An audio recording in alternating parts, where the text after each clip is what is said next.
All right, welcome Maurice Idu to the podcast, dude. Thanks for joining us, bro. Of course, man. It took you guys long enough to have me on here. What's the deal? I know, dude. We didn't know that we were like sought out by people. We're trying to like find guests to come on the show, and so first time I reached out to you, you showed some interest. So let's go. I didn't know I you wanted saw to come Ike on. I saw Ike like a few weeks ago. We were doing their game against Portland. And I was like, bro, what's the deal? He was like, don't worry, we're coming for you. I said, all right. Let's see what Building up happens. ammo. Ike's been building up ammo for like 6 months now. Yeah, he was so happy about it. I'm like, you're gonna regret this. I don't know why you're like so excited to come on. Like, it's not that easy. But hey, welcome. And after you roasted me on the after the opening game about the PK that I gave up, I gotta. What did you want me to say? Hey, it was clear cut pen. You know what I mean? Like, there's no way of getting around that. You got overeager, right? I've got rebuttals, but I won't. This isn't about me. This is about Mo. Carry on, Benning. Yeah, let's start. We know how this works. Quick hitters to start. Then we'll ask you some questions about your career, and then you got Ike to deal with. If you answer all 5 of those questions, then you get to ask one of us something. So just have that in mind. And let's start. All right, quick hitter. So you're doing a lot of studio work, a lot of color commentary with Fox and with Bleacher Report. So first question is, and this is based on my personal opinion of you being the best dressed out of all the people that I've ever seen on TV. By the way, I'm gonna have to hit you up if I ever get into media. I'm gonna have to hit you up for some tips. So for sure, you'll have to. The way you did exactly, as we all witnessed in my appearance in Atlanta, where I wore dark on dark and I got crushed for it. Here it is. So the first question is: you rank these 6 people that you work with, and maybe if I'm missing anybody, you can add it. So 6 people from best dressed to worst dressed. And here are the 6. Okay. Stewie, John Strong, Alexi Lawless, Katie Witham, Tim Howard, and Kate Abdo. Oh, damn. This is tough. All right. That's just tough. That's an easy, quick hitter. It's a long hitter, but it's a fun one. Okay, you said Stu, John, Alexi, Kate, Katie, and who might have said Tim? And like 15 others. Who's just the best and who's the worst? How about that? Okay, I'm going to say... Okay. I'd say Kate is 1. Well, I'm not included, so Kate is 1. No, Kate Abdul is 1. I have already put you at number 1, so this would be like number 2. Okay, cool. Okay, I'll say Kate. Dang, this is a tough one because Katie dresses well too. Stu prides himself on his appearance. Tim is. Okay, I'll start from the bottom. The bottom, I'll say it's a coin toss between Alexi and John. It's a coin toss. I could have picked those 2. On any given day, it can fluctuate there. I'm going to say... Okay, well, hold on. Are we talking about Stu on Bleacher Report or Stu on Fox? Stu on Champions League, Stu MLS? What are we talking about? Bleacher Report, because on Bleacher Report, he's on TV more often, whereas on Fox, he's usually just the voice. Okay. So then I'm going to say, he's going to hate me for this. I'm going to say Stu is 4. I'm going to go Katie 3. I'm going to go Tim 2. And Kate Abdo is number 1? Yeah. And that Bleacher Report's got the style then. I'm gonna stir the pot a little bit there, you know? I do like Stu dress as well, though, man. I'll give him that. But, yeah, right now I'm going to say he's 4. You guys always got that sneaker competition going on. Yo, I'll tell you what. Stu's impressed me because he's slowly becoming like a sneakerhead now. Like in the early days for Champions League, he would come in with just some your basic run-of-the-mill kind of shoes, you know, like Nike sends out a gift basket to every player on Nike, and so that's what Stu would come in wearing. Nothing like exclusive, no heat, like just That sounds like my kind of style. That's what Benny still wears. Exactly. So you can relate, right? And so we would come in, and you know, I like my sneakers, so I'd have some high stuff. Tim, same thing.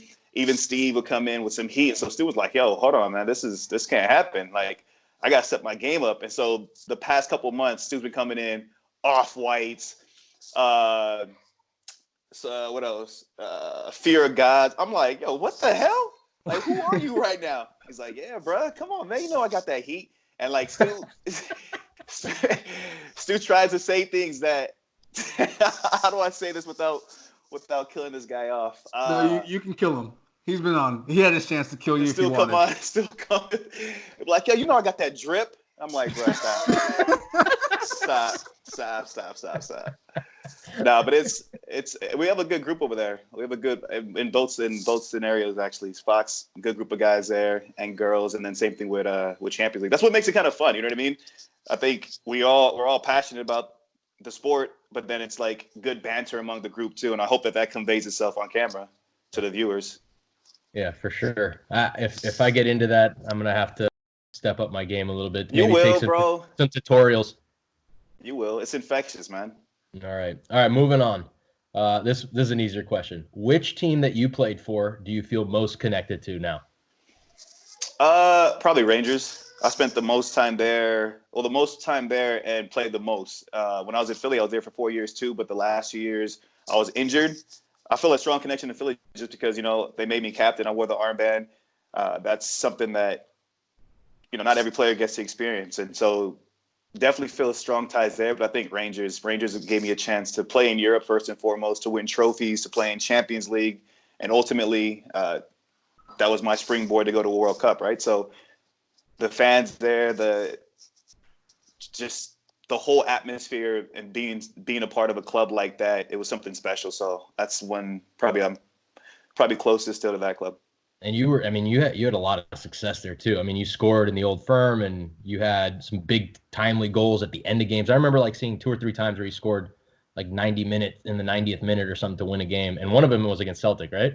Yeah, it's crazy, man, because the beauty of social media is I still get messages about that. I'll still get people posting that video and tagging me in it, like, oh, I remember this day. And it's the beauty of sport, I think, is that you create moments, right? And moments where people can relate. They can retell where they were at that exact moment when that play happened. And I get that on a consistent basis. Fans reaching out, talking about, oh my God, I fell down 20 flights of stairs, or I was drunk in a pub talking shit to Celtic fans, or whatever it is, and it's like, it takes you back to that moment and helps you relive it too. And that was just a special occasion. I remember that game.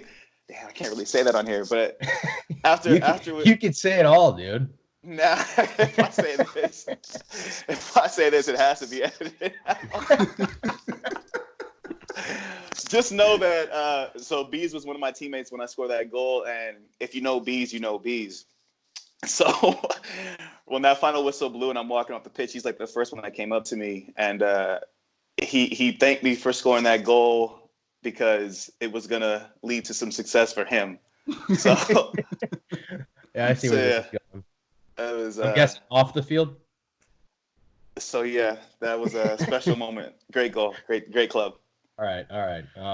Last question of the quick hitters. Do you enjoy? So now you're doing some color commentary. You're also doing studio work. So which one of the two do you enjoy the most? I get asked it a lot, man, and it's hard because I've done more studio, so I think I feel a little bit more comfortable there. Going into it, I always thought that I was going to be better at that because I feel like I'm a person who kind of talks with facial gestures, and sometimes, especially in the beginning, it was hard for me to just convey all the emotion and get my voice to come across the way that I wanted to come across when I was calling games. I think that I've gotten a little bit better at that, but I think I feel, I don't know. I like doing studio because that's just a venue that I feel comfortable in, but there's no feeling like calling a game, like being in a stadium, soaking up the atmosphere. Sometimes it's actually even better or it's a different perspective than when you're a player. When you're a player, sometimes you're so locked into the game, right? Just tunnel vision, focus on the next play and what's happening there on the pitch. And you don't even take advantage or realize what's happening in the stadium, in the stands, and what the atmosphere really is like. And so being from that perspective up high, you get to witness everything happening around you, see the chants, see the different fan interactions. And it's a unique perspective and something I've actually enjoyed.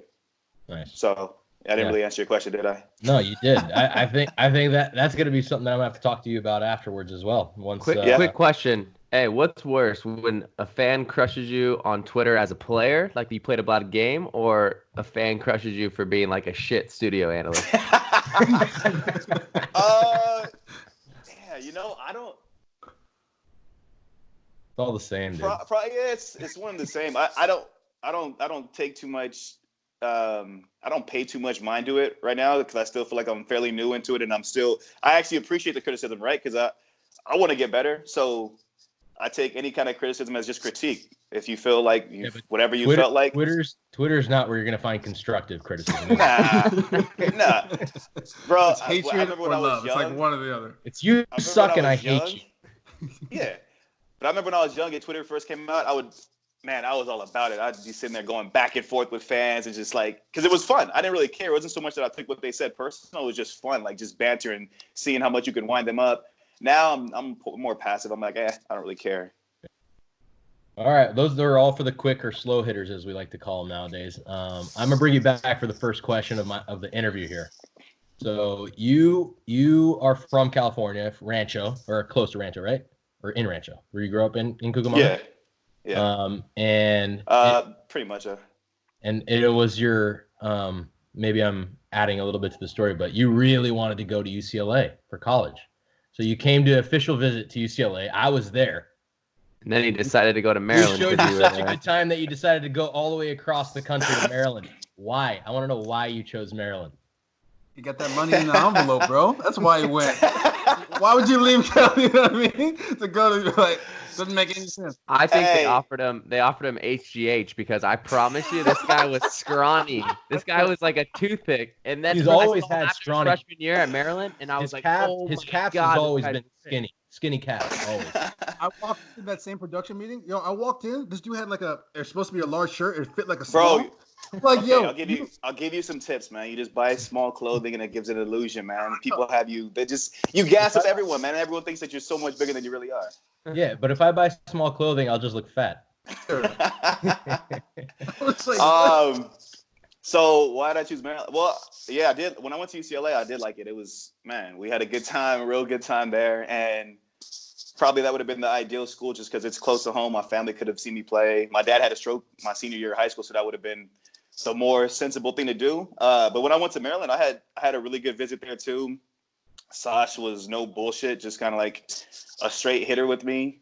And I think ultimately, I wanted to play pro. And in my mind, I was like, if I'm going to play pro, I don't have the luxury of picking what club I'm going to play at, especially if I'm in MLS and we go through the draft system. Or even if you go to Europe, it's not guaranteed where you're going to go. So you have to just figure out how to be independent, how to, deal with being away from family. So I made that decision. And then it didn't hurt that, Maryland offered me a better scholarship than UCLA did too. So no, but I think more importantly, it was the fact that I was looking towards the future and about being a pro. And I knew I needed to grow up. I knew I had to become just independent in all facets of life. And I think that definitely helped me.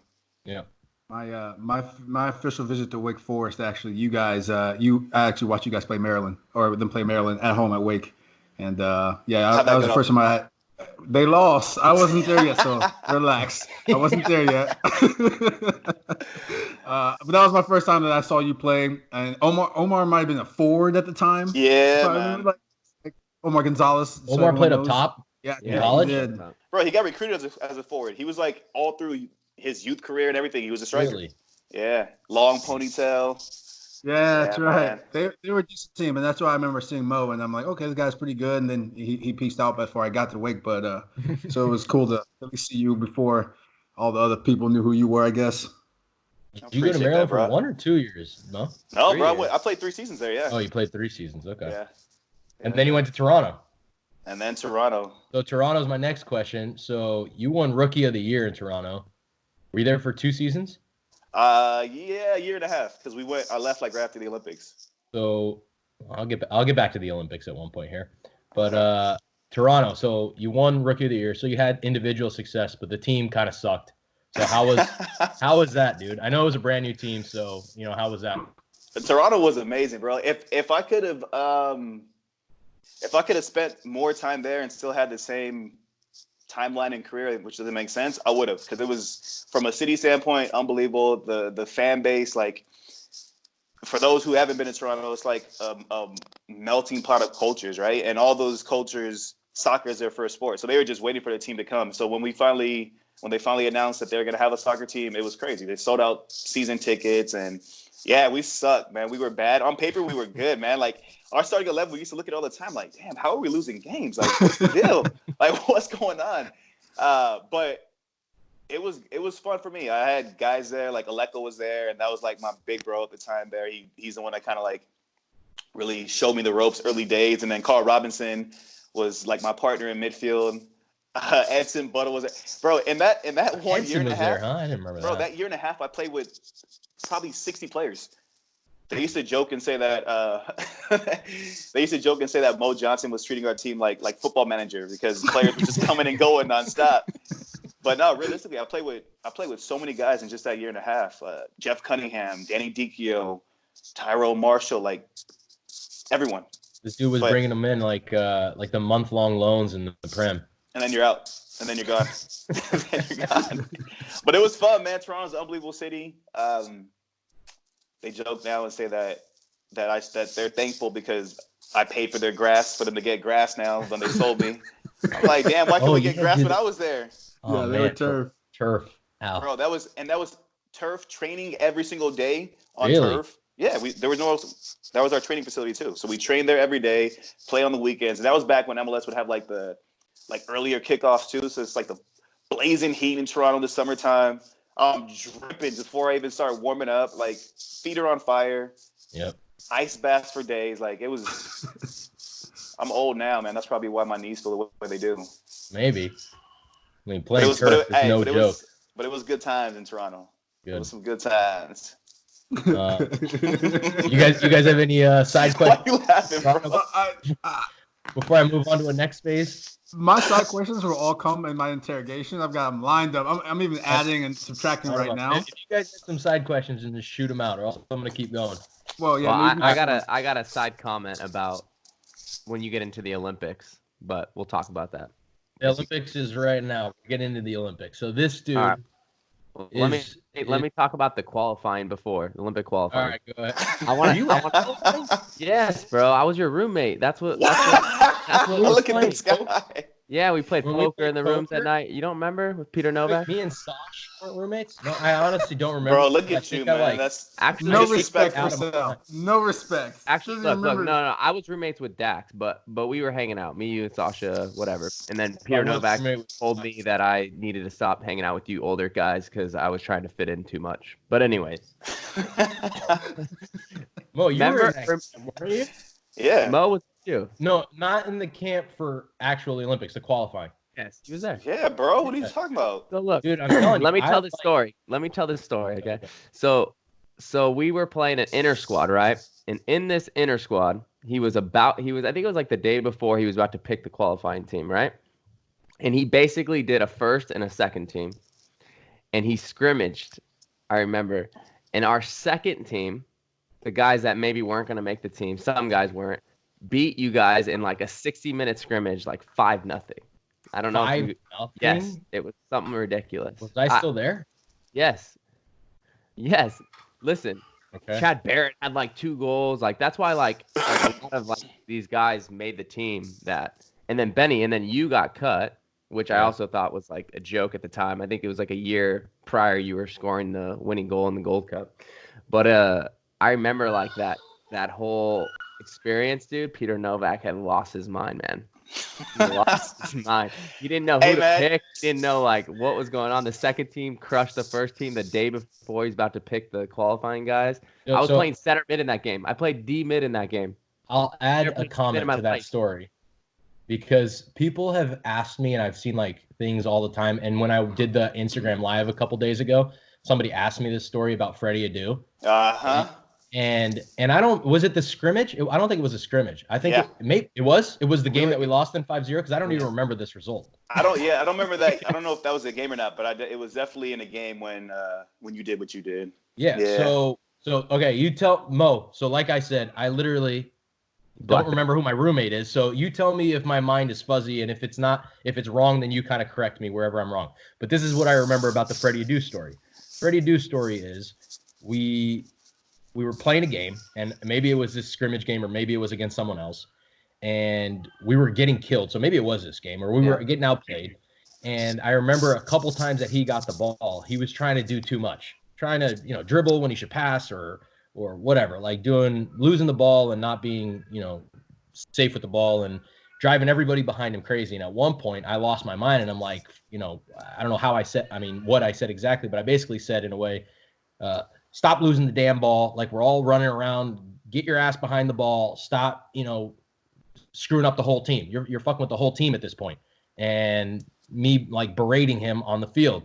And then he said something back to me. And that was, as I remember it, kind of it, like yelling at each other on the field. Was there more to it than that? Yeah, I mean, it was that. Okay, the way you're telling it, it makes it seem like it was like harmless, like just your run of the mill type of, hey, what the hell you? No, bro, it got. From everyone else's standpoint, it felt like it was personal. It felt like it was there's tiptoeing the line of like how you talk to your teammates and I'm all for holding people accountable. I'm all for like talking shit and all that kind of stuff. But this one felt like a little bit much. Like, I yelled at him too much. Seeing the way you're saying it like that, it's making it sound like, oh, I yelled at him too much. Like, oh, no, like, I'm so serious though. Like, bro, I'm not trying to like. I legit. I'm not trying to sugarcoat this. I legit don't remember this being a big deal. And maybe when I said it, I really didn't expect it to become a big deal. I'm like a super verbal person and vocal, and like I get it that sometimes maybe that's why Peter Novak got rid of you for the qualifying. That's what I'm saying. Seriously, so that's probably one of the reasons why. Maybe he told me the biggest reason why was because I was playing poker. I was playing poker, and like I cared more about playing poker than the team, and it wasn't. I'm telling you, this guy is like. So I don't know for sure, but I'm sure this had to do with it because this happened a couple days before, and Freddie was a really important person on our team. But I'm trying to think, what did I do that was not? I don't know. I guess like I didn't. Yeah, tell me. Where like remind me. You're probably being Benny, and you're probably like just like screaming at him, like who do you think you are, or something like that. Like how I berated the referee against Seattle. Yes, exactly. Like that. Bro, look, my memory is fuzzy too, but there might have been even some like physicality involved. No. Knowing you might have actually grabbed him and like, yeah. What? Knowing bro, me, tell me one time you've seen me grab someone on a field. Freddie, you're downplaying the situation right now. You should have Freddie on this show and have him tell you his side of the story. We've talked about it. I have no problem on Twitter, but I honestly just remember against Freddie. I legit like I'm not trying to like make this up. I don't think you have it. I have no memory of having any negatives with Freddie. Like playing in when we played in the World Cup in Beijing after 6 months later together, and I had no issues with Freddie. So for me, and I don't think it came from like I don't think it came from a place of like a personal vendetta. I think like that was just you. Like you're very outspoken, and in that moment, like you just went off, and it was like everyone was kind of like, "Damn, bro, that's a little bit much," but all right. Benny's seeking atonement right now. You moved on, right? No, I'm actually seeking the truth. I'm trying to remember like what happened. My mind is fuzzy. I have said this before. Poker, Benny. There's a lot of things that I do that I don't realize how much it affects other people. So I have to get that in my head sometimes. I think you should apologize, but what do I know? I'll send him a formal apology. No, I'll apologize to him when he gets on the show. As long as he apologized for not losing the damn ball every single time. All right. So that was when Peter Novak was doing like room checks too. I remember. Dude, that's what I'm saying. It was like the poker and room checks, and we can't play. Bro, like by the way, you guys are killing Peter off, man. Hey, Peter may be captain that team, so so he was out of his mind. Got nothing bad to say, man. Peter made me captain. Yo, by the way, speaking about Peter, it was crazy because I had a good relationship with Peter. Like when I was in Scotland and he was in Philly, he would call me every now and again and ask me about a couple players that they were looking at and whatnot and whatever. So when I finally came to Philly, he had already left. Like they had a falling out or whatever. And players, staff, whoever, they just always be like, "Hey, so you know Peter?" I'm like, "Yeah." They're like, "Yo, he's crazy." I'm like, "What? What are you talking about?" They would tell me stories about like, who was it? I forget. Someone came into camp in the preseason. We've told a lot. We've told a lot of good stories on here about it. The Farfan brothers. They said someone came into preseason like overweight, so Peter made them wear like a trash bag in training so that they would sweat more. And he wouldn't give them water breaks or nothing. I'm like, hey, I don't know. I can't attest any of this stuff. My interaction with Peter was great. Like I said, Peter made me captain. So, hey. Well, I could tell you, Peter. My best story with Peter Novak was with that Olympic camp. So he wanted me to come in for the qualifying, and at the time I was at Derby, and I wasn't playing much. The new coach had just come in, Paul Jewell had just come in, and I'd been training well. In my opinion, I'd been training well, and I felt like I was getting closer to getting more minutes with Derby. And Peter was on the phone with me like every other day and like, hey, are you going to come in? You got to ask, for permission to leave because we can't actually take you out for Olympic qualifying. Can't like bring you out. It's not a FIFA date or whatever. And I'm like, look, I can't right now. I'm starting to do better. I think I might break into this, awesome team that I'm on. And anyways, so then we play Sunderland at home. And the week before was, in my opinion, my best week of training ever when I was at Derby. I'd played every single day really well and trained well, and I felt like I was going to be given an opportunity this game. And I'd been telling Peter Novak that I wasn't going to come in because I was doing well with Derby. There's like little flies all over the place. This guy, man. Look at this guy. And then we tie Sunderland at home 0-0. He does not bring me in. Paul Jewell doesn't bring me into the game. So I go into his office the next day and I'm like, hey, I'm going to go with the Olympic team because obviously I'm not getting any opportunities here. Paul Jewell said, hey, you do what you got to do, but it's probably going to hurt you in the long run. I'm like, all right, whatever, dude. Like this guy's just talking out of his ass, So I go to the Olympic qualifying and a week later I get cut. So I come back with tail in between my legs back to Derby County a week later. I got cut from Olympic qualifying from a bunch of guys that are younger than me, and I'm playing on the national team, and I can't even make the Olympic team qualifying team, and now I'm back at Derby, and I'm never going to play again. So that's my fun story with Peter Novak. He begged me to come into camp and then cut me a week later. Bro, I got one more story about Peter. Actually, it involves Clint too, and this just like kind of solidified for me.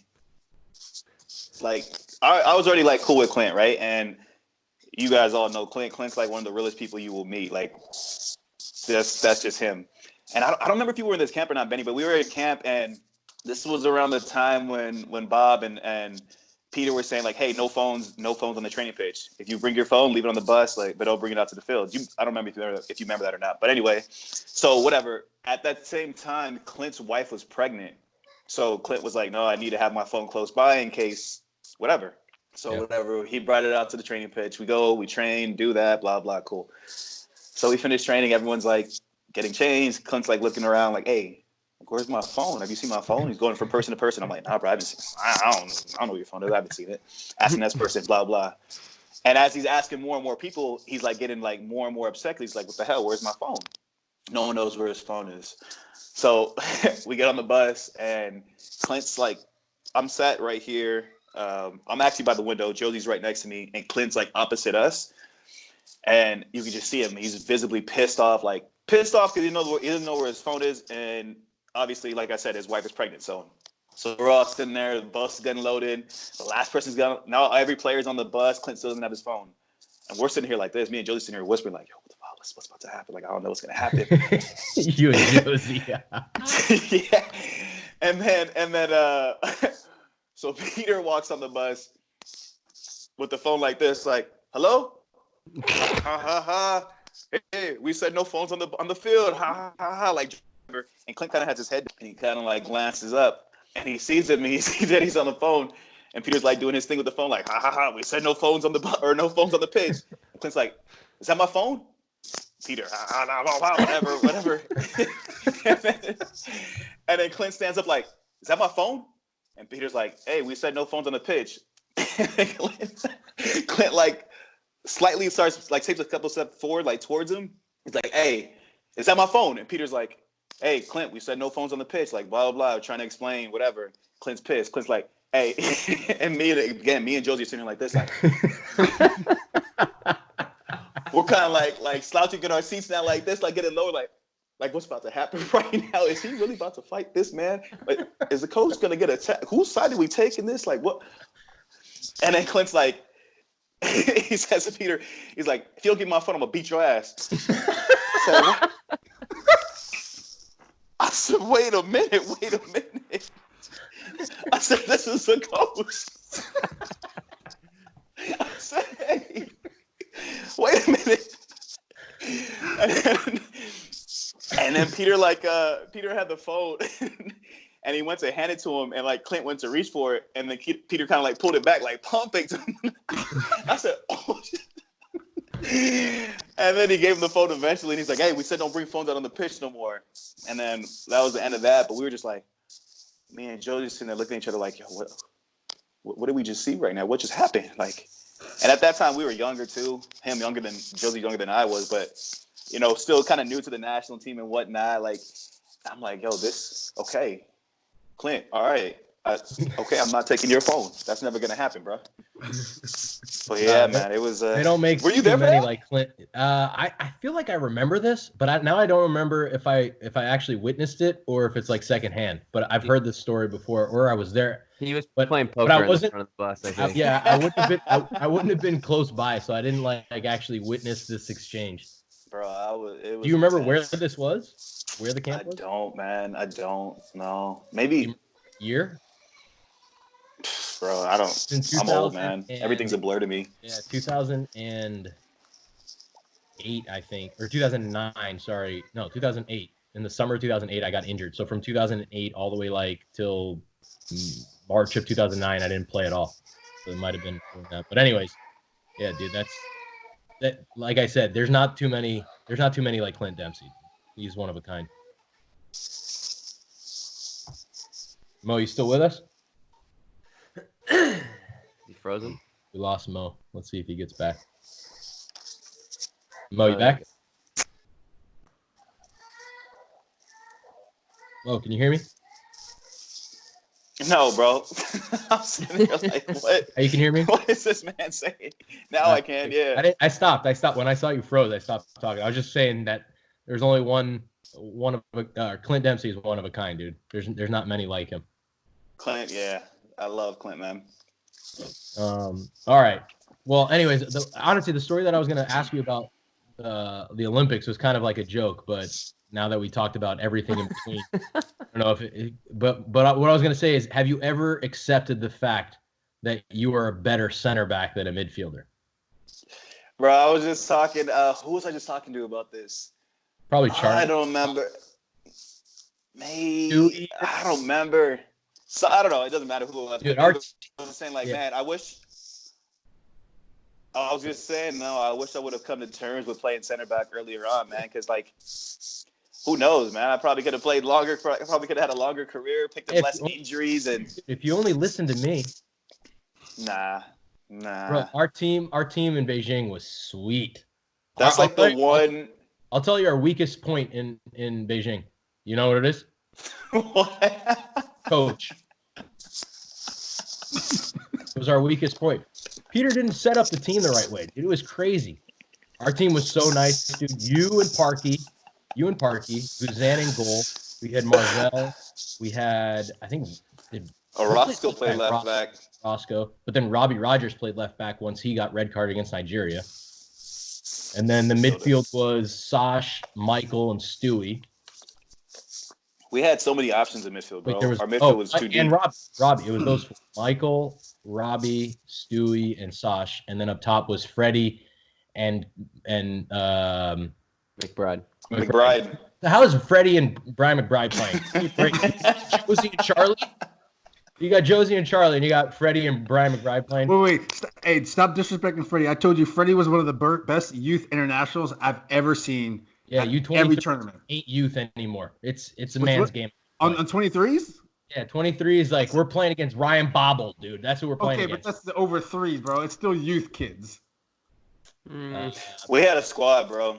That's like the one. That's like my one like disappointment, like genuine disappointment. We should have medaled that tournament.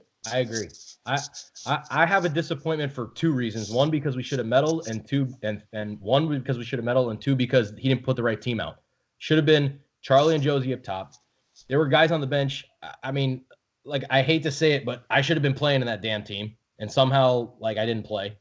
And Dax was on that team, and he didn't play very much. Bro, we had a lot of, like, that's what I'm Danny saying. Our midfield Zatella was on the stacked. bench, too. Zatella was nice back then, too. I know I'm forgetting some guys, but You said Robbie was playing. You said who else was on the team? Robbie Man? should have played Spectre. left back. Oh, Spectre was injured. Spectre got injured, yeah. Robbie should have played left back over Roscoe, in my opinion. And then you could play an extra player in the midfield, whether it's me or Dax, and still have all those guys playing. And Freddie and Brian McBride was a bad over 23 pick. Like, he didn't fit in with our team. Our team was so technical, and McBride was like a great goal scorer. But I mean, we spoke to this with Dax about this. When he came out to Stanford, dude, he was trying to finish drills with his shin. It was crazy. Stop laughing, bro. What is this guy talking about? Like, am I right or am I wrong? Yo, you gotta chill. You gotta chill. You talking about? Benny's just going on personal vendettas, rant, man. We brought Mo onto the show, and Benny's just going off about all of his regrets about the Olympics of all the teams. I will. What I will throw into that, tremendous amount of respect for Brian McBride. His career, outstanding. What he did for the full national team, what he did at Fulham, unbelievable. But I do agree that it wasn't the right fit for our team, just the way our team played. And I do remember that camp because we had just flown in from Europe, so we weren't training. We were on the sideline just watching. That must have been like his first day there or something like that. And they were doing cross the finish, and I said, oh. Hey, I don't know. I don't know. Yeah, like I said, that's a legend that you're talking about right there, man. He's a legend. Show some respect. Show some respect. Oh, I totally respect what he did at Fulham and on the national team. Unbelievable. But like you said, it wasn't the right fit for that team. And then, Peter, I think, felt pressured into playing him because he was one of the three that he brought in, whereas Josie and Charlie were just at a different level at that time. I mean, a year later, Josie and Charlie started a Confederations Cup. So, that something was Our team was just different, bro. We had, our team was just, like quick, fast, technically gifted, like, good ball movement. Like, we weren't a team that just relied on crosses, you know? Or just balls being played in the box. So, yeah. It was the last time we've gone to the Olympics, right? Yeah. God, that's sad, man. I remember, dude, one of my best memeries was watching your parents, dude. I think your mom was like the loudest fan for the U.S. Bro, team. my mom is wild, man. Yes, like I remember that. I remember hearing stories like from my parents. I'm like, my mom's like, hey, like my mom's loud, and then she's like, hey, Mo's mom is like the best, dude. She's just so loud and she's yelling the whole time, and I'm like, oh, that's awesome. That's how my dad is. Mo knows how my dad is. Oh yeah. Big Sal. Yeah, bro. But my mom, she creates her own app. Dude, we played against Chivas. This is when Chivas was like about to be no longer Chivas. We played Galaxy. Oh, this Raptor got cut from the World Cup team, 2014. Came back. We were in LA for like 10 days. Played both LA teams back to back. Played Galaxy, full stadium. We get smacked 4-1. All right. Stay there for another few days. Played Chivas, empty stadium, which was great for me because then I could have like 1 million tickets if I needed. So we had like, I don't even know, probably 40 people out there. And for whatever reason, all of our fans or all my family and all my friends were like right behind our bench. So when I tell you that there was no one in the stadium, it couldn't have been more than 1,000 people. This is no exaggeration. But for that same reason, like my mom, bro, she was loud as hell. You would have thought there was like 20,000. I'm exaggerating, but you would have thought like, you know what I mean? She was just going crazy and just nonstop. I'm like, at points when I was younger, it was embarrassing, You're like, damn, mom, just chill. Like, why you got to be the loudest one? But then like stuff like this, you hear stories from the Olympics, the World Cup, and everyone's like, your mom's the best. And yeah, man, she's crazy. Yeah, dude. All right, let's move on to the World Cup. All right. Has anyone ever given you a legit explanation or any explanation, not illegitimate maybe explanation as to why your goal didn't count? You talking about when blind man Koulibaly called it back from this? But I've never seen man repping the game like this. Have you ever seen somebody so confident with a call though? This guy, bro. if you watch that replay and the way he calls it and then just runs upfield, it's like as if he just he said, "Yeah, I got this one right." Like I don't know, you guys are all dumb. Like I remember watching from home and just just like probably like 90% of the Americans watching, just like looking around, like what's the call? What's going on? What just happened? Why isn't that a goal? And there's just no explanation. The game just kept going. Bro, and at first people were saying that that he called offsides, and they were saying that they called a foul. And I'm like, well, it definitely wasn't a foul on me, because on that free kick, I wasn't even supposed to go in the box originally. Like, I was top of the box, supposed to just pick up any scraps or, stop any counterattacks. And then as Landon's approaching the ball, I'm like, yo, this man's not really, he's not paying me any mind. So I'm just going to start creeping a little bit slowly. And then I just kind of followed Landon's run up to the ball, his approach, and I just started making my run based off of that. So I ran through the box like uncontested. And everyone's obviously seen all the still images and everyone being hugged and dragged, and this person pulled, that person pulled. I just remember, I don't know why I score goals with my left foot so often, but scored with my left foot and then blacked out. And I was like, I got to find my mom. I know my mom and my brother are over there going crazy. So I started like beelining towards the stands. This man blows a whistle, and I had like a slight delay of like, wait, what the hell? And everyone's like running towards him, and I started running towards him too. And then I was just like, I don't know. I don't know if I just thought like, damn, I'm like one of the younger ones on this team, or I don't know what it was, but I was like, shit, if he lets the play continue right now, I'm probably the one who's gonna get blamed for not stopping this play. So I just started like sprinting back at that point and let everyone else argue. But bro, there's no explanation you can give. You got the call wrong. Everyone knows it.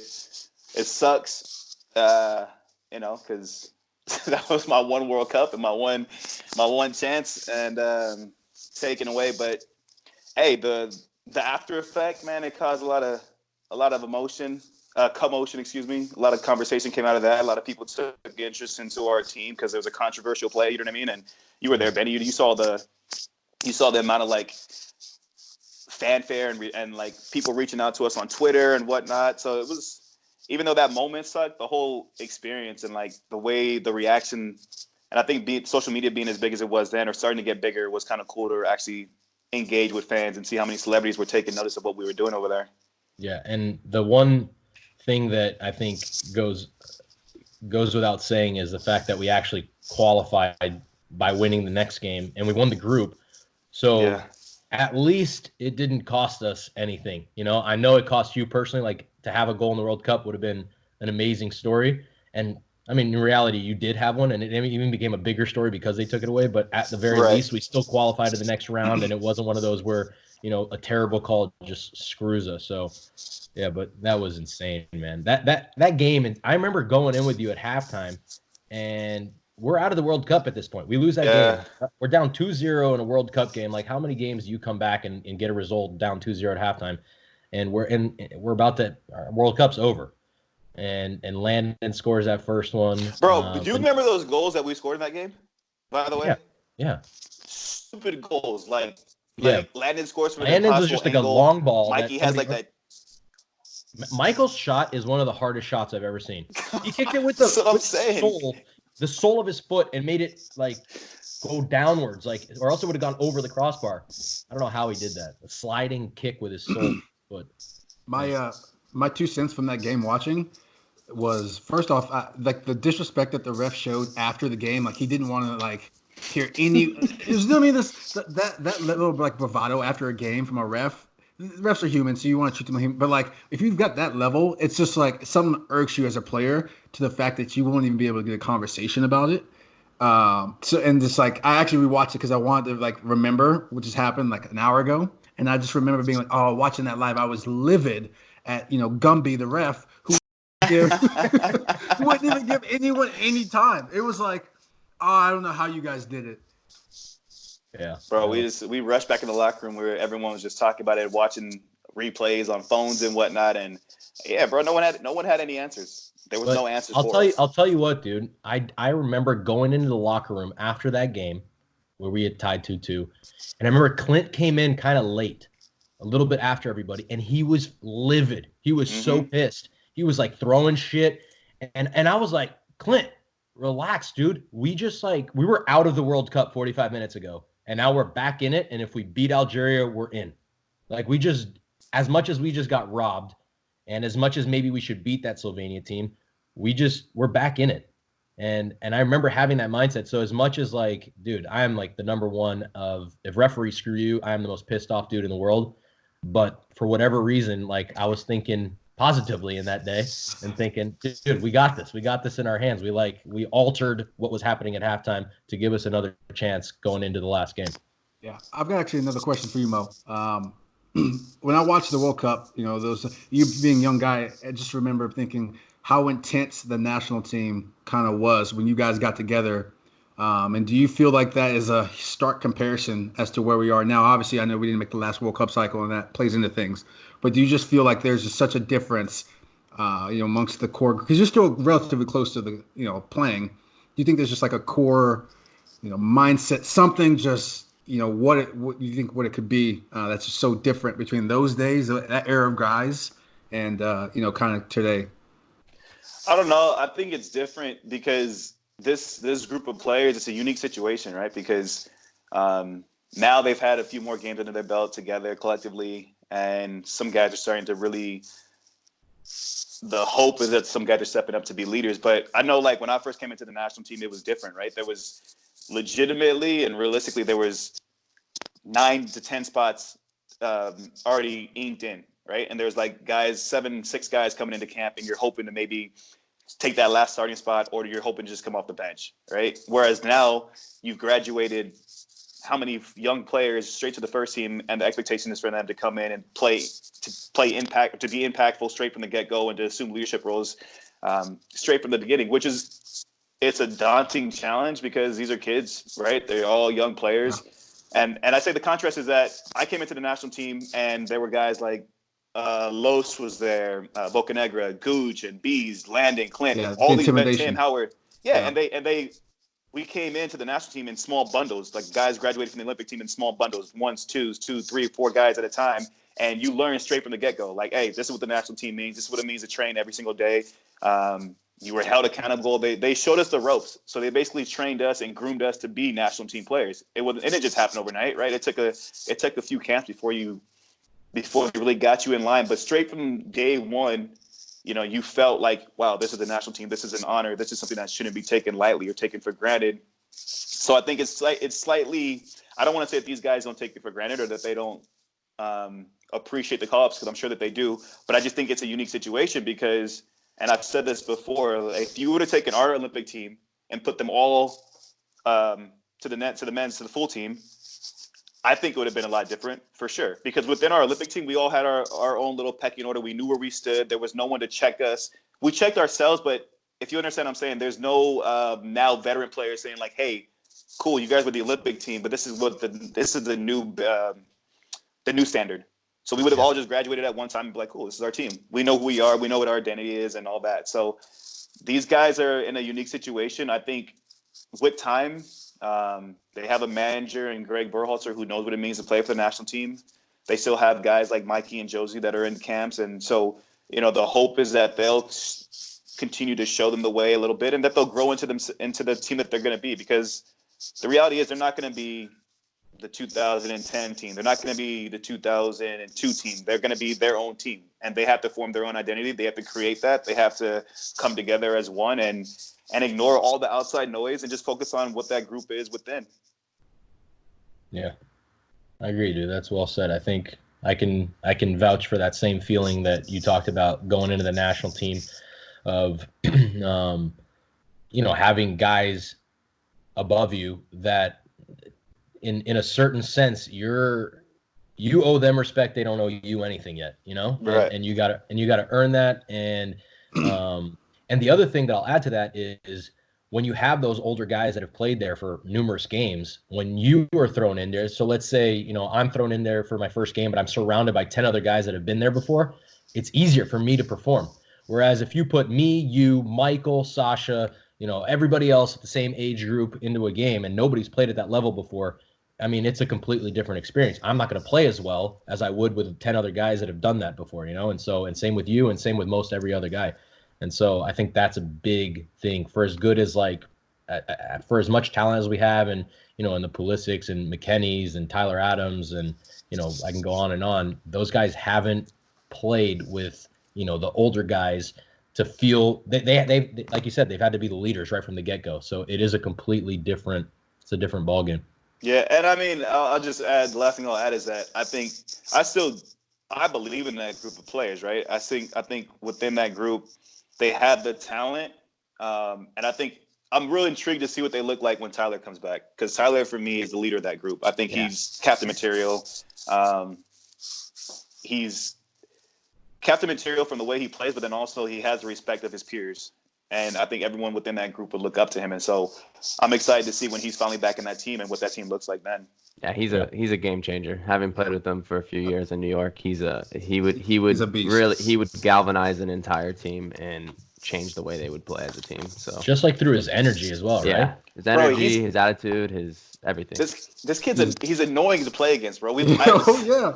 The first time I played against this kid was I was doing rehab in Philly, and so I was playing with our second team, and my first game with them was against Red Bull 2.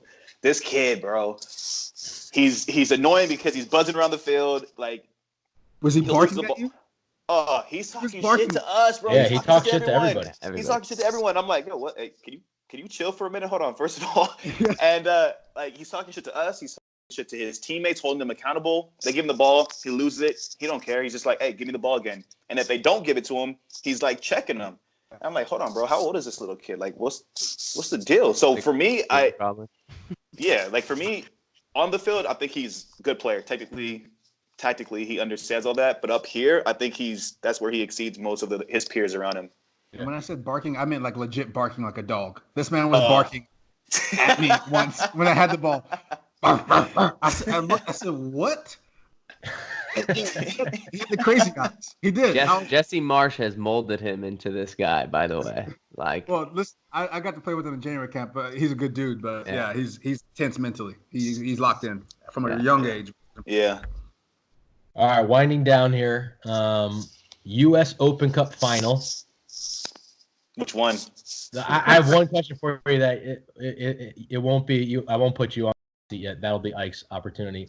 But why would you guys sub out Andre Blake for penalty shootouts? And I have to say this in a nice way because concussions are legit and you can't make fun of concussions. But the goalie that you put in gave himself a concussion while throwing a ball out to someone. So I'm trying to figure out Andre Blake, who was I believe he won goalie of the year one of these years, right? Yeah. And you sub him out in the most important shootout of your team's history to put in, what was his name? McCarty? Yeah, John McCarty. Yeah, so we had just lost a PK shootout earlier in the tournament to Philly and McCarthy, so I'm sure that played into it a little bit. Yeah, but what I'm getting is McCarthy is like he's a bit of a little bit of a space cadet. He's a little crazy. He's a little crazy. At least it seems like it. Most goalkeepers are crazy though.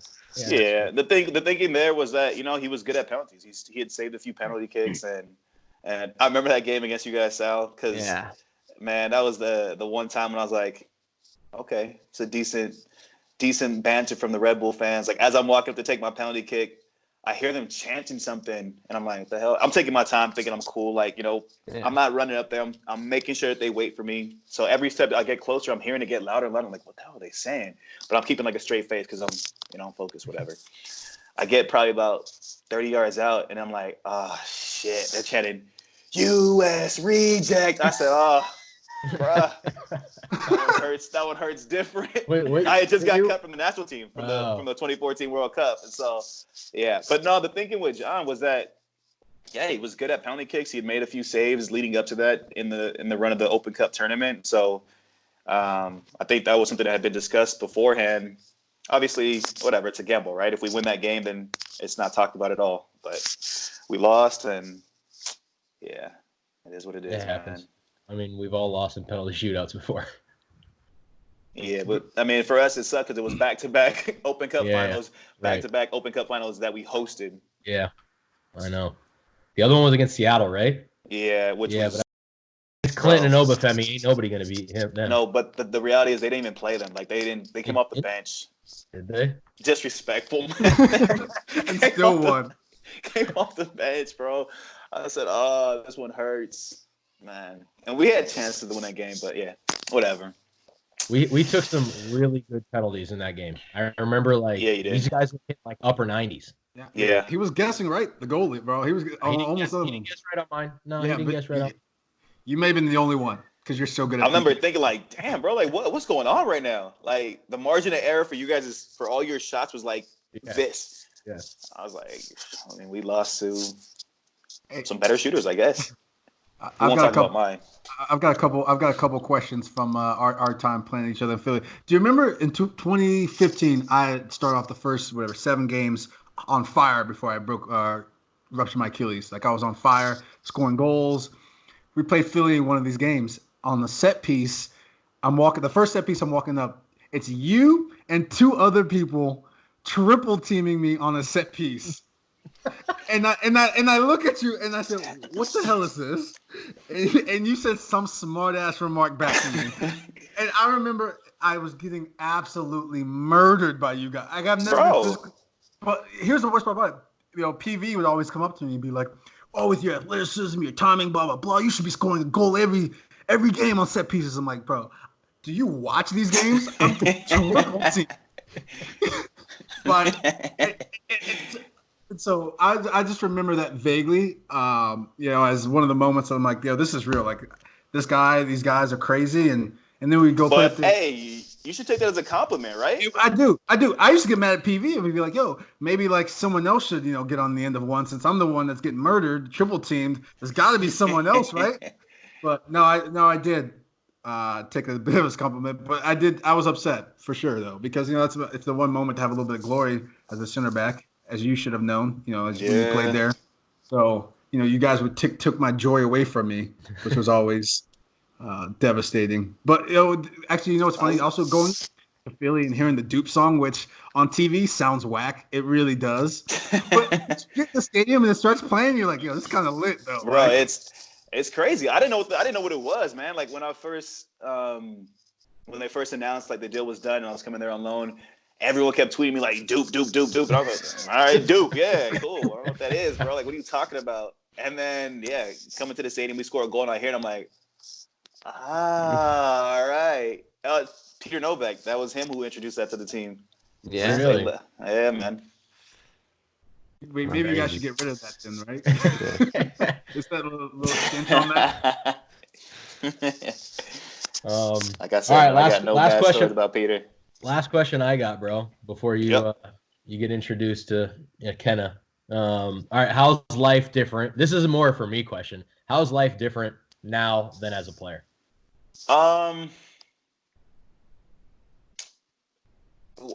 I guess for me because it's still new, right? So there's in the early days, you're still trying to find your feet, and the challenge sometimes comes because you're not getting games on a consistent basis. So I know early on, especially, I would call a game, let's say today, and then I might not call one again for a month, And so that part was hard for me, and because I would get feedback and I'd watch the game back with that under that new lens with the information that I've got, I took on board, and so I'd watch that. Like, okay, yeah, that was shit. I need to do that better. Okay, that was good. I actually like that. And whatever, you critique yourself as well. But then I don't have a game the following weekend. You want to go right away. Right, to apply it. So that part was hard for me, definitely. The thing that's difficult, that's challenging for me now is I have a son, right? So when in my playing days, it was me. And then my later days, I had a girlfriend. So, but I didn't have any dependents or like any kids or anything like that. So now traveling a lot, it's a little bit harder because I'm like, damn, I don't really want to leave him so often. So, but at the same time, it's not too strenuous to travel. But I guess that's one of the biggest changes for me. And then you try to make the most of it. Like I said, I'm fortunate that I work with people that I've known with Turner. I work with Tim. I work with Stu. Carlos was there for a little while. I knew Kate a little bit, but not really well. And now with Fox as well, like built good relationships with them as well. So it's cool because you start to form that same kind of team feeling. So you're not in a locker room and sharing a locker room and all that kind of stuff, but you're on trips together. You go to dinner together. You have the time before production meetings, all that stuff. You've had a couple games now, so you've seen that, right? So there's time when you start to build that same kind of camaraderie, and you try to make it feel like that same kind of locker room atmosphere. So that part is kind of special. And then I talked to you about already the vantage point when you're in stadium calling games. Like there's so much. I called LAFC game last year, and being in the stadium and being able to just witness everything and not be focused so much on winning this tackle or tracking back or doing that, and actually just being able to sit there and appreciate what the fans are and what soccer is in this country nowadays. It's I truly enjoy that part of it too. Yeah. No, I think the banter is what you want, you know? I think 100%. that's the part where you'll miss if you don't find that. And so it's like what you said when you're with Turner and when with Bleacher Report or with the Fox guys, you want to find that banter as much as you can with the guys. Yeah. And I think also too, the one thing, the every day when you're on a team, right? It's every single day, like that part, and you get into a routine really quickly. For me, you have your routine when you know you have a game coming up or when you're leading up to travel or something like that. But there's like quite a bit of downtime to where you can still enjoy, family life more so than maybe I could have done in my playing days. But I didn't have a family back then, so it wasn't an issue really. Yeah. All right. Anybody else have any questions before we get going into the meat of the? Man, that was easy, bro. Like, come on now. Yeah. It was supposed to be easy, bro. Oh no, that was just the easy part. That was the easy part. That was just talking about all the great things you've done in your career and all the friendships that you've made, and now we're gonna get into all the terrible stories with I'm curious to hear what you got. Ike's interrogation. You're about to join Ike for his interrogation, and you are currently on the hot seat. As you know, 5 questions. You can plead the 5th one time, Mo. One time. Okay. But if you don't plead the 5th, then you get to ask any one of us one question that we must answer truthfully. So, good luck. You're now in Ike's room. So I want to hit you with this one, but I'm going to save it to the end because I feel like you're in a good place right now in your life, and you know what I mean. I want to see how this goes before I just try to wreck it. Okay. So question number 1. This is going to be a little bit of a hypothetical here, but your missed PK against SKC in the 2015 Open Cup. Let's say that would have been the PK to win the game, and you couldn't make it to the win, give Philly the first ever. Would you rather have that or the goal that was called back against Slovenia in the 2010 World Cup?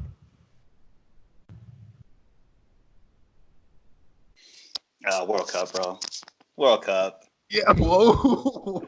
Wow. World Cup. I would have been dope because when I went there and when I eventually became captain, a part of my mentality was like, man, I want to be the first captain to bring a trophy to Philly. So obviously winning Open Cup would have been dope, but like, man, World Cup, like I said, I thought when I went to that first World Cup that I would have another one, and in my head I was like, oh, I'll get another chance to score a goal in the World Cup. It didn't happen. So the reality is that doesn't happen often, So right. If that goal would have counted, then that's just different. Yeah. Well, Philly's still trophyless, just so we're clear. So this guy, bro. You've got thousands of fans right now who are hurting, wanting the trophy, and you'd rather have the individual glory. It's coming, man. It's coming. Well, we'll see. That Philly trophy's coming.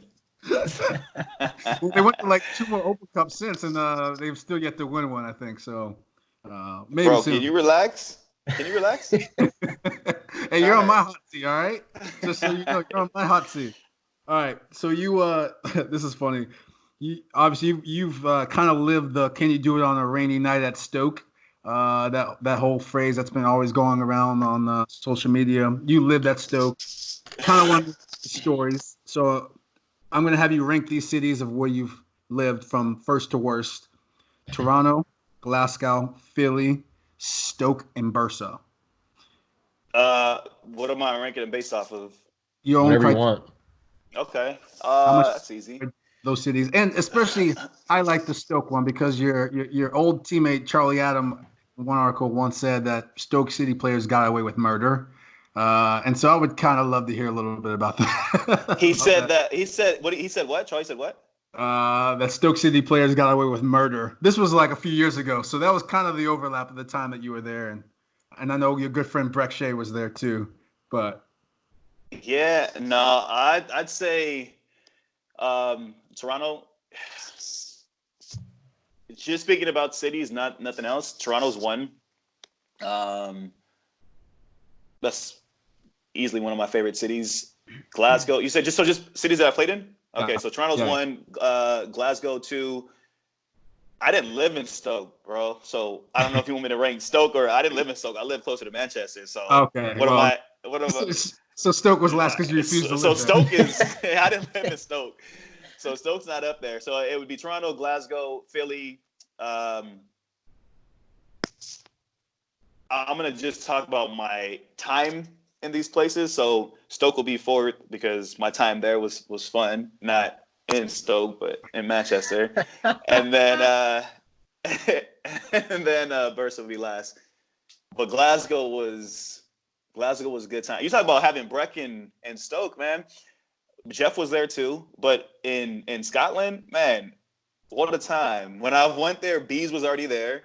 And then I think my last 2 years, or maybe my last year, Bedoya came, and then Carlos came too. So it was just like Americans all around, and yeah, it was good times, man. Well, we're gonna probably get to one of these good times in one of these questions. I got a little PI work that I've been doing. And hey, actually, I thought even Philly, man, Philly was crazy because in my last 2 years there, we had I don't know how it happened, but we just brought in everyone. Gooch came in, Bedoya came there, Charlie came there, Pontius came there. So it was oh, this is all my boys all in one place. This is crazy. So we had some fun, man. Yeah, it always makes it better when you're excited to go in every day and be with those guys that you enjoy. All right, question number 3, fan question. If you had to suit up for one of these two teams and kiss the badge, I'm going to add this part, and kiss the badge, would it be for Celtic or El Tree?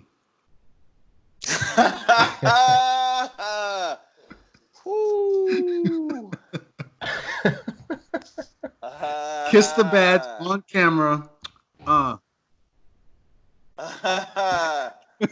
Kiss the badge, huh? Oh man. I'm not pleading anything. Can I come back to that? You can answer the question or plead the fifth. Those are your two options. I'm not pleading the fifth, bro, so that's not gonna happen. Okay, so I'm gonna say yeah, that's a good question, man. It's just a kiss on the badge, dude. It's just like the little Celtic green jersey or the Mexican national team. You know, this might sound crazy. It might sound crazy, but I would look. Landon did a commercial for Mexico, and got away with it, right? It might be possible to not get as much backlash. Yeah, So I think the rival with Rangers and Celtic is bigger, if I'm being honest. So I could see how you choose that. You got to go with demographics, dude. Yeah. Americans are listening to this. Now you just said. But let me finish. I said I could probably get away with it, but then you think about it too. There have been players who played for Rangers and Celtic, right? Hey Miller, my boy. Yeah. Damn, but kissing the badge, bro, that's like an added little twist of the dagger. Picture. I know. Yes. How about this? You don't have to answer. We'll come back to it. We can't come back to it? Yeah, let's come back to it. All right. I haven't pleaded the fifth yet. Question number 5. So you've talked about the different perspective being in broadcasting now. And so what club do you walk around now in your own criteria, what you see, that you're like, A, I wish I was still a player and I would play for, or B, I'm glad I'm not a player and don't have to play for this club. Who would those clubs be? I mean, the obvious choices would be like what LAFC's done in terms of everything. Benny, you were there. So you could probably speak to it better than I can. But you trained with me. Oh yeah, I trained, but I was at UCLA. Trained at UCLA. Yeah. But I mean, seeing being in the facility and game day and all that kind of stuff, what that's like as a player. But from the outside looking in, it looks like they've got it spot on from the way they created their fan base, attention to detail within the way they structured everything in and around the stadium, the way the club is run. They brought in the right coach, and they've had success on the field. So they're just and to be in LA, of course, that's come on now. I think Atlanta's done a good job too. I finally got to see KC's training facility, and I was telling Peter, I was pissed. I was like, bro, why didn't you never sign me? What's the deal? It's crazy. And he was like, Matt, wild. He was like, yeah, actually, we were trying to sign you at one point, but whatever, it didn't happen. But seeing the I know facilities that why. they I have know there? why. I know why. Because you were getting too much money, dude. That's why. Bro. TV can't be paying you in the millies, bro. Chill. Are you kidding me? Came That back was from take a picture of Stoke your to be was like a 14, DP. bro. now. Yeah, that Can facility. you relax, man? Yeah. I would say probably Atlanta, LAFC. Trying to think off the top of my head real quick. I haven't. You know what? Since I left Toronto, I haven't seen their new facility yet. So, but I hear that one's really nice as well. There's quite a few teams now that are raising the bar, but I would say those two are like the highlights right now. That's a good Bob Bradley. Raising the bar. Raising Bro. the bar. Raising the bar. That's Hey, the original Bob Bradley played quote right long enough under his tutelage, you know.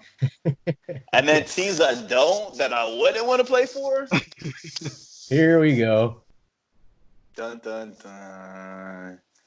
I never really Montreal never was like on my list of teams that I had any interest in. It's just I don't know. Never had a real good connection with that city. Didn't spend much time there, so I maybe would say Montreal.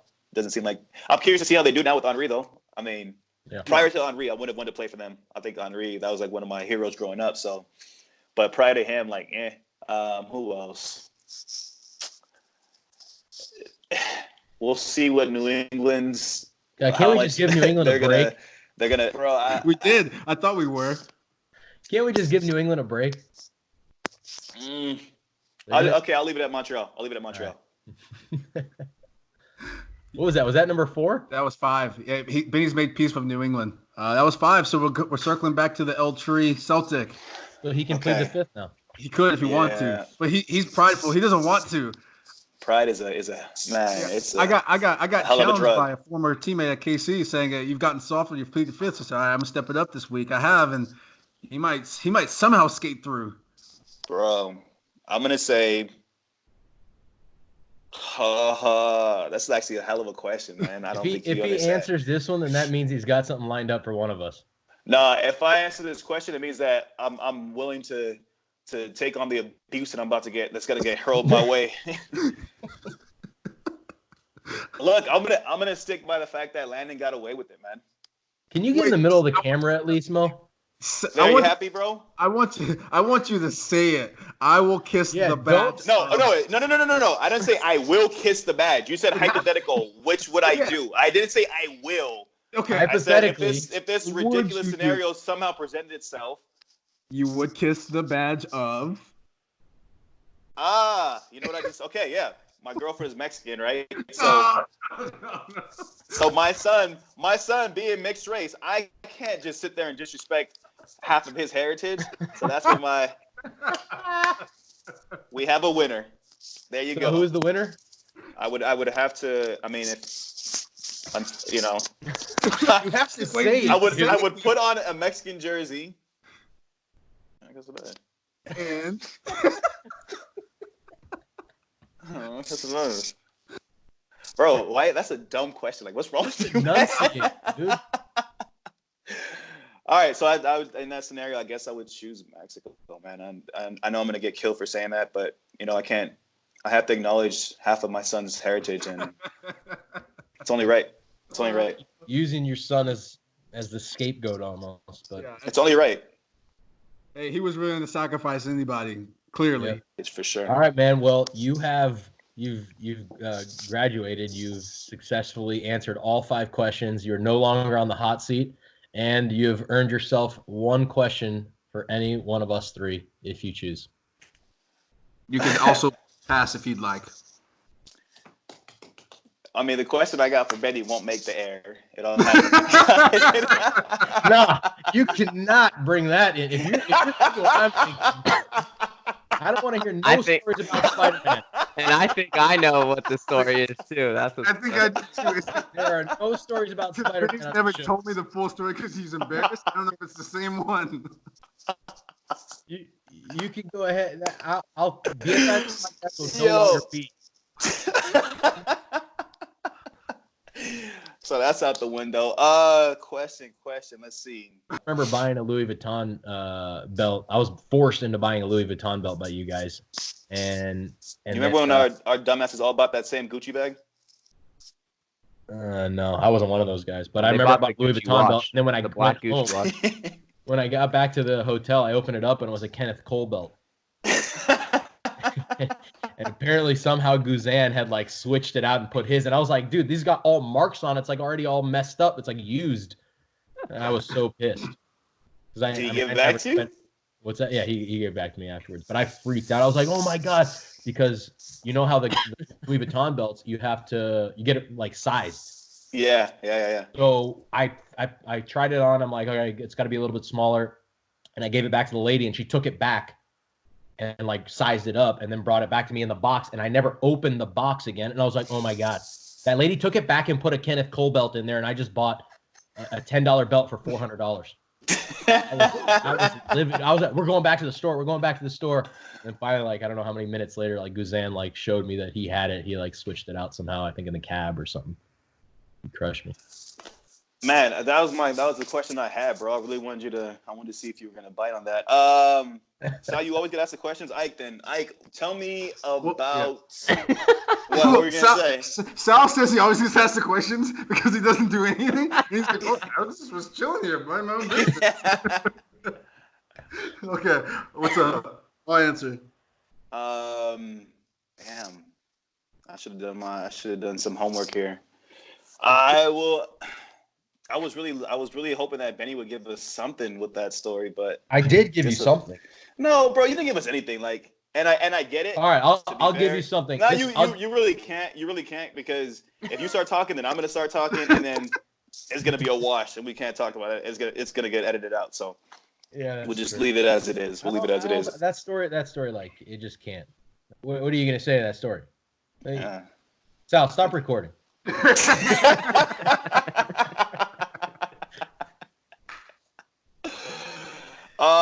Damn, bro. I should have just pleaded the fifth because I don't have any good questions for you. You just tell me something, man. Tell me about.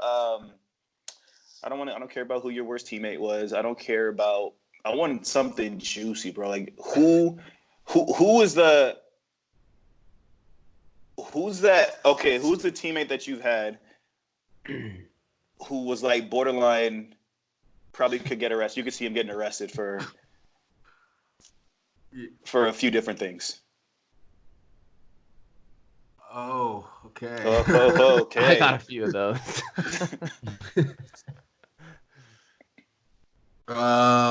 Man, I'm trying to think back. Well, Alan Gordon aside, because this guy would just Alan Gordon could do anything if pushed. I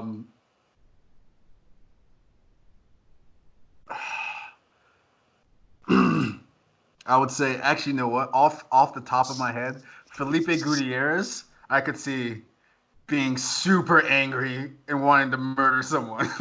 like legit murder? Yeah, no, I think he could. He's got anger issues? He's just intense. So I love it. But I should probably be careful with my broadcast when I talk about him.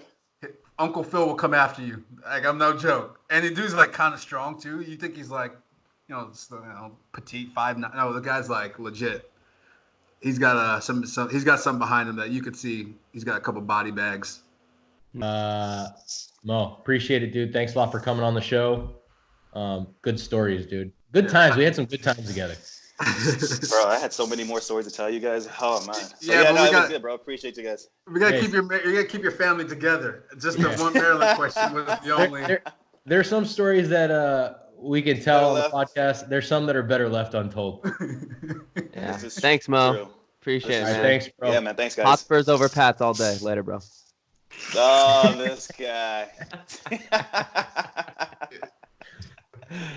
All right, man. Appreciate you guys. Take care. Later, man.